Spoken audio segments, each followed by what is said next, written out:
Buenos días, ¿qué tal mis amigos, mis hermanos, todos aquellos que han estado siguiendo este estudio? Me da gusto saludarlos nuevamente y poder continuar con el estudio de la palabra, estudiando el último discurso que el Señor dio antes de ir a la cruz, lo que hemos llamado ese último discurso de despedida. Y algo que quisiera comentar antes de continuar: qué importante debe ser para nosotros tomar en cuenta estas últimas palabras del Señor Jesucristo. Porque estas últimas palabras del Señor Jesucristo tienen que ver con lo que nosotros tenemos que recordar firmemente de lo que Él quiere que nosotros hagamos en estos días. ¿Qué les parece si oramos para pedir la dirección del Señor en este tiempo? Padre, te damos gracias por permitirnos acercarnos a ti. Rogamos tu dirección. Te ruego, Padre, que tu Espíritu Santo habla en nuestras vidas con poder.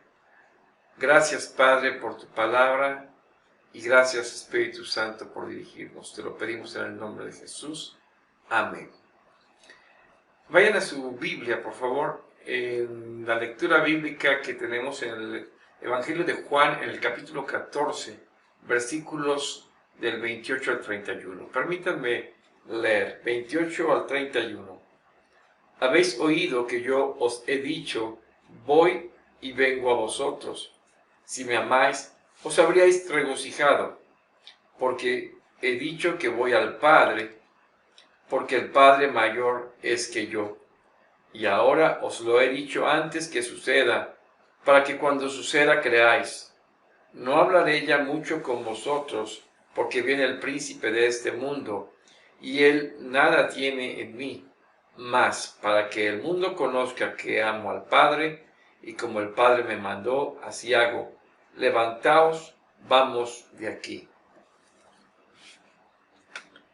En esta serie de estudios, especialmente que hemos tenido del capítulo 14, al cual designamos palabras de consuelo, hay algo importante que debemos tener en nuestra mente.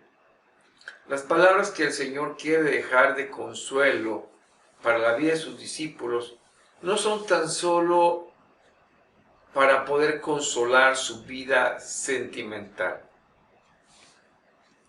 Más allá de indicar una solidaridad y compasión hacia sus discípulos, el Señor lo que nos proporciona es una sólida enseñanza de la naturaleza de la consolación que nos da, es decir, un fundamento importante en medio de nuestra realidad. No hay nada más importante que en las circunstancias adversas nuestra vida tenga una base sólida.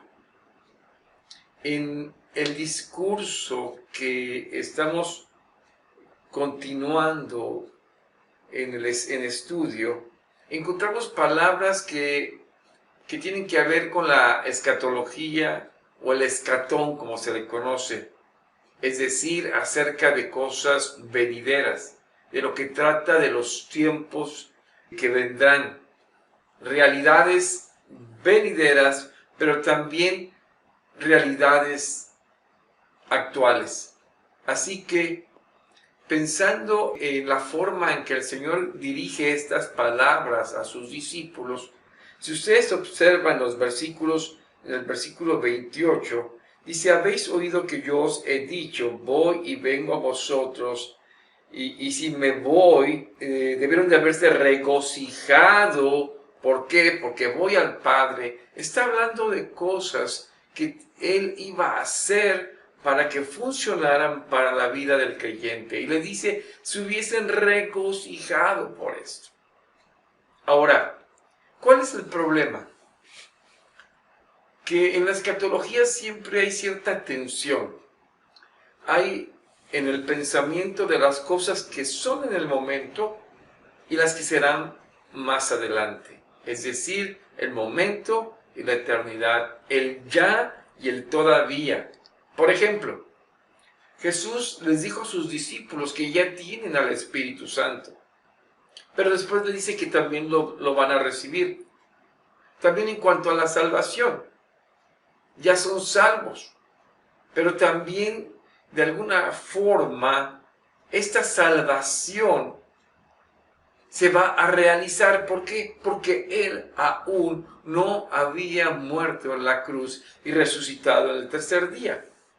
Somos salvos, nuestra salvación es real, pero también Pedro dice en 1 Pedro 1:5, dice que tenemos que alcanzar esta salvación que ha sido preparada.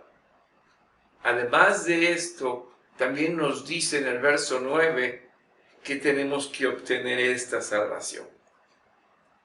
El apóstol Pablo en Romanos 13:11 hace referencia acerca de la salvación que tendremos en Cristo Jesús. Ahora, ¿qué es lo que la Escritura nos muestra? Es que la salvación la conocemos de una manera en este momento. Pero cuando la vivamos, cuando la experimentemos, cuando estemos delante de Él, siempre habrá más. Así que la consolación que Jesús está dando a sus discípulos no solamente tiene que ver con suavizar la experiencia en este momento, sino nos indica acerca de la experiencia que tendremos en Dios y en su providencia, en la cual tenemos esperanza. Y esa esperanza nos sostiene. Y esa esperanza es lo que nos hace luchar como iglesia en este mundo. Y de eso se trata lo que estaremos comentando en este estudio. El primer punto es la palabra de consuelo. Lo que pasa es motivo de regocijo. Fíjese el verso 28, cuando dice, si me amarais, os habríais regocijado. Cuando el Señor Jesús nos dice que nos da su paz en el verso 27 y nos las da como una herencia, sí, es una herencia, es una paz, que trae consuelo y que de alguna manera sobrepasa todo entendimiento que pudiéramos tener humanamente hablando. Es una paz tanto externa, ¿sí?, como interna. Pero a veces la paz externa pareciera que no existe. Hay momentos complicados, hay momentos difíciles. Todo lo que pudiera arrastrar nuestra vida en algún momento puede decir que esto no trae paz a mi vida. Pero el punto está ahí precisamente, que en medio de esos momentos sabemos vivir y entendemos que vivimos en su paz. ¿Hay momentos de crisis en tu vida? Sí. Hay momentos en que puede llegar la enfermedad. Hay una lucha con la economía. Hay circunstancias adversas. Esas circunstancias no ayudan con la paz. Pero sabemos que en Jesucristo podemos vivir esta paz y podemos disfrutar de ella. Ahora, en este contexto, Jesús dice que ya les había dicho que se iba a ir y entonces regresaría a ellos. Y de alguna forma, la reacción de los discípulos debió de haber sido de regocijo. La reacción de ellos fue equivocada. No se regocijaron, se pusieron tristes. Y por lo tanto, lo que estaban reflejando en su vida es que sus discípulos ni le amaban ni se regocijaban. El énfasis es muy claro. Jesús les dice, me voy y vengo a vosotros. Ellos nada más entendieron, me voy, no el vengo a vosotros. Es la parcialidad de oír. Y esto refleja falta de amor. Pero las palabras de Jesús, en ese momento, en su circunstancia, cuando aquello que escuchas muchas veces lo que quieres o lo que no debes escuchar, surtirían efecto posteriormente. Ellos tendrían un mayor efecto de la palabra del Señor después, porque ellos entenderían después lo que Jesús les había dicho. Versículo 29. Y ahora os lo he dicho antes que suceda, para que cuando suceda, creáis. ¿Se dan cuenta? Entonces, este mayor efecto que vendrá después es porque entenderán, enseñados por el Espíritu de verdad, entenderán lo que les fue dicho. La palabra creáis, la traducción literal del término en griego, es como un gerundio. Van a estar creyendo. Es el sentido mismo de tendrán la debida confianza. Ahí entendemos entonces el escatón, el momento y lo que se entendería después, lo que verdaderamente tendría su significado. Irán creyendo y entonces vivirían en el amor del Señor, porque harían lo que el Señor les pide. Podemos decir, mis amados, que cuando suceda lo prometido a los discípulos, le amarán de verdad. Jesús repite esta enseñanza. Ya la había dado en el capítulo 13, versículo 19. Es decir, confiarán amorosamente en el Señor. Verificarán las palabras de Jesús. Tendrán una verdadera comprensión de todo lo que había estado pasando. Y esto traía consuelo a sus vidas. Ahora, tenemos que relacionar todo esto con la obra del Espíritu de verdad, que el que hace recordar a los discípulos sus palabras del Señor. 2. La palabra de consuelo, que es el príncipe de este mundo, nada tiene en mí. Y esto es importante. Juan, el apóstol, utiliza estos términos, que son términos que tienen una carga profunda de propósito. El príncipe de este mundo. Este título, mis amados, que Juan utiliza en el capítulo 12, versículo 31, y luego lo vuelve a utilizar en el capítulo 16, versículo 11. Pablo, el apóstol, también lo utiliza en forma semejante en 2 Corintios 4:4, en Efesios 2:2 y capítulo 6, versículo 12. El príncipe de este mundo. Por supuesto, está hablando de Satanás, el adversario. Y la palabra que es utilizada aquí como príncipe es la palabra arjoón, que se puede traducir como gobernante. Monos, arjos, que tiene que ver con una monarquía, con un gobierno de uno. Entonces, aquí lo que esta palabra que tiene que ver con príncipe es que Satanás gobierna la mente de aquellas pasiones de los que están en el mundo, los que pertenecen a este mundo. La palabra utilizada para mundo aquí es la palabra cosmos. Y algunas chicas y mujeres la identificarán muy fácilmente porque de ahí viene la palabra cosméticos. Es decir, el significado de la palabra tiene que ver con orden y arreglo. Entonces, la expresión príncipe de este mundo es el énfasis que da el poder de Satanás, pero es un énfasis que tiene que ver con un poder temporal de este mundo, restringido al presente del orden de las cosas de ahora.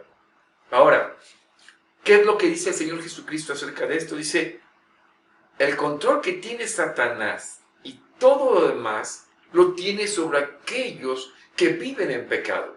Pero Jesús no tiene pecado y por lo tanto Jesús afirma, nada tiene en mí. Es completamente una verdad que debemos tener en nuestra mente y corazón. Satanás no puede frustrar el plan del Señor Jesucristo. Si ustedes observan el versículo 31, mas para que el mundo conozca que amo al Padre, y como el Padre me mandó, así hago, levantaos, vamos de aquí. ¿Hacia dónde se dirige el Señor? Hacia la cruz. Así que nada puede evitar que el Señor lleve a cabo el plan de salvación de la iglesia de Cristo. Este es el plan expresado por el Padre. Y el Señor Jesucristo está determinado a llevarlo a cabo. Y nada lo podrá impedir, porque el príncipe de este mundo no tiene nada con nuestro Señor Jesucristo. Si juntamos las ideas, si pensamos agrupando cada uno de estos conceptos, mis amados, podemos estar viviendo tiempos en los cuales quisieran traer inseguridad a nuestras vidas. Mi paso os dejo, mi paso os doy. Yo estoy con vosotros. Y todo cuanto pudiera querer hacer el príncipe de este cosmos, de este orden mundial, de esta región influenciada por el pecado, nada tiene que ver, porque Cristo lo venció en la cruz y nosotros tenemos el victoria. ¿Qué les parece si oramos y damos gracias al Señor por esa victoria tan hermosa? Palabra de consuelo a tu vida. Vamos a orar. Padre, te damos gracias porque nada tiene que ver este mundo con la obra redentora del Señor Jesucristo en la cruz, la cual cumplió tal cual y te agradó. Y nosotros queremos creer, queremos amarte, Señor, porque nada puede detener a tu iglesia. Gracias, Padre. Oramos por aquellos que están viviendo momentos difíciles ahorita, Señor. Tu paz llene sus corazones. Sí, Señor, que se regocijen porque el Espíritu Santo está en sus vidas, porque son creyentes. Oh Padre, este es el consuelo para el pueblo de Dios y es el llamado de esperanza en Cristo Jesús. Gracias. Gracias, Dios, en el nombre de Jesucristo. Amén. Dios les bendiga.